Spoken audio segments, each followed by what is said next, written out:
Hey friends, welcome to the Homestead. It's time to have another serious talk, and this time it's about training on your homestead. Let's get into it.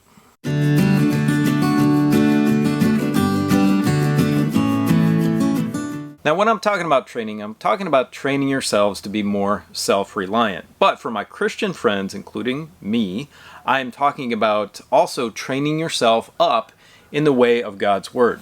So for those friends who are here who are not Christian, you're still going to take away a lot from this video. And I don't want my Christian friends to misunderstand when I'm talking about self-reliance.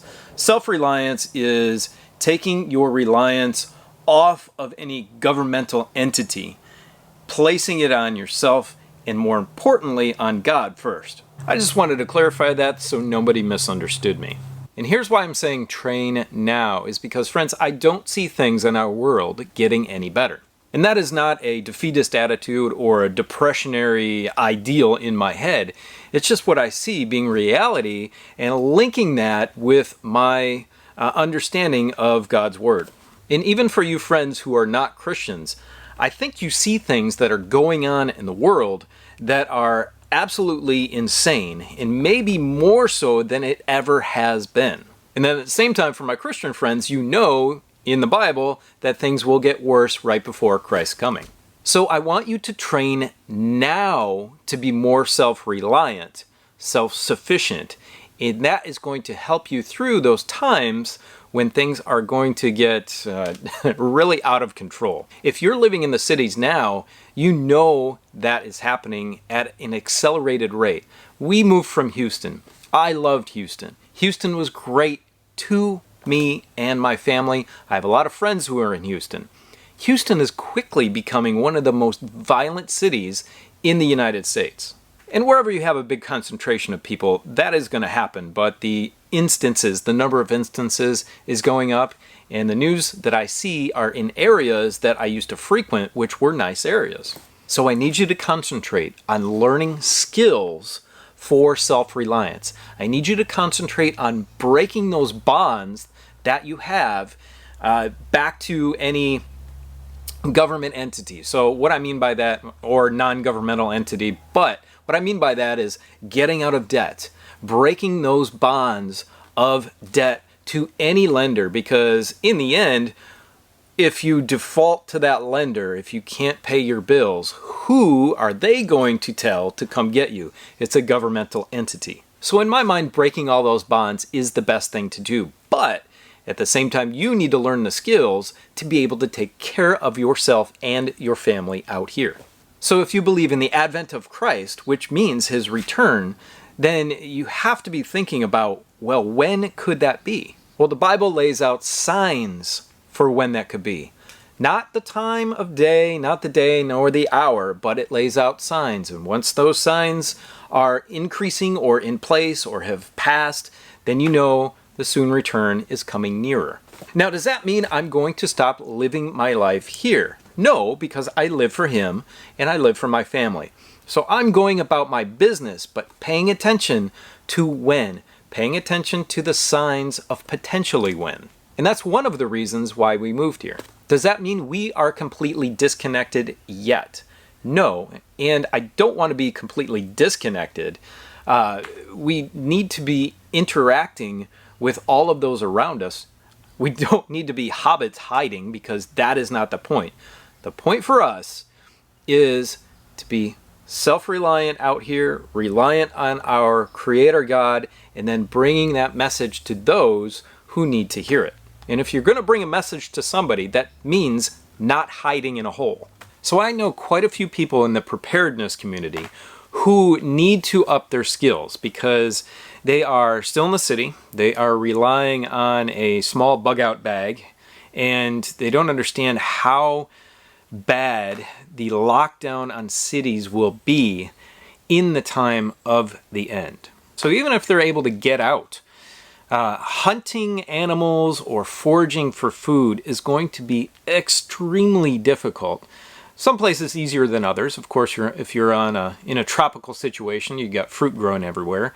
But if you are in, say, the north where it's cold and things aren't growing for most of the year, it's going to be a really bad time. So what I'm saying with training now couples with getting out of the city now. Because you need to train yourself in a massive amount of different skill. And one of them includes gardening and growing food for your family. So you always need to be training. I did a video, check at the top of the screen, about 11 essential homesteading skills that you need to have. Now that list can be expounded upon infinitely almost, but those 11 are really, really good for a base of knowledge that you are going to need to be able to be more self-reliant. Now, my friends in the preparedness community are very good at basic survival skills. Starting a fire, foraging, building a shelter are extremely important, but you have to expand upon that. You have to, in my opinion, move out now instead of trying to get out through the craziness.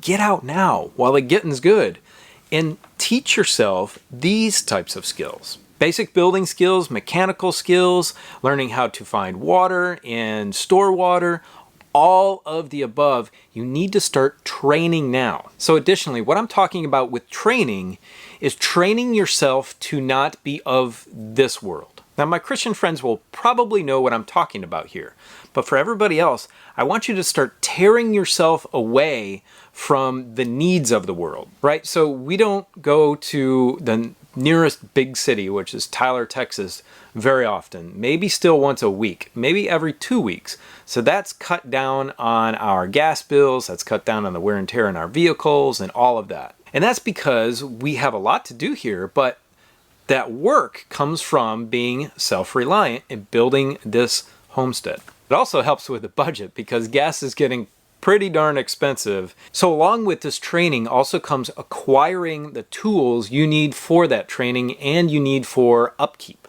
We've done some videos on tools and survival gear that I think you'll be interested in. Click on those at the top of the screen. Friends, there are so many things to learn here and train for. I'm still doing that. Things like building your soil so you don't have to buy any types of fertilizers or extra soil. Learning how to take care of disease on your plants without the need of buying any sort of pesticides. Even if they're organic pesticides, you still have to rely on somebody else to purchase that. Here's a big one that somebody's going to definitely mention after I'm done the video. We did our solar system recently, and that is part of our building up of our homestead to be more self-reliant. Well, somebody would say, well, you're not self-reliant if your inverters break down or your batteries die or your panels blow up or whatever it is. That's true. And that's why I think it's super important to have redundant systems on your homestead. So if I can't heat the home with the solar, I've got the wood stove. If I can't use the wood stove for some reason, I run out of wood, then I have propane. I'm huge for backup systems and redundancy, so I think that's a great thing to develop for yourself. Friends, I've also done a video on how big your garden needs to be to feed your family. We added this year, but here, take a look at this.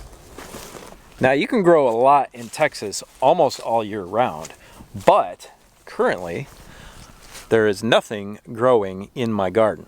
And if you haven't trained yourself on how to preserve your own food, then when this happens, you're going to have a serious issue. And most of what I can grow here in the wintertime in the greenhouse are leafy greens. And for a family of 4, even this big greenhouse, although I only have half the beds filled up, and things are just coming up to a decent size where I can harvest, it's not really going to feed your family. So you need to have also preserved your food from your garden in the summertime. If you're interested in that video on how much food to grow for your family, click at the top of the screen. And friends, hopefully in the next week or so, I will be doing a video on how we took our tomatoes from this fall and we put them in the freezer, and then we are going to can them later. So if you run out of time, like we ran out of time this year, to do your preservation, if you've got a freezer, you can toss them in there and then actually can them later. And Christian friends, not only do you need to train yourself in these skills, you also need to train yourself in God's Word. That is of paramount importance in the times that we live in, because we understand from the Bible that God's people will be prevented from buying or selling anything. So if you haven't been able to provide for your family yourself, you're not going to be able to do it without taking that mark. And if any of you have any interest in talking with me about this, I'd be happy to talk with you in the comments below. Now friends, get out there and start training, and definitely in all the areas where you are deficient. I'm training every day and I need you to do it too. Now go click on these videos right here, which I know will be helpful for you on your journey. Have a blessed day. We'll see you next time. Bye.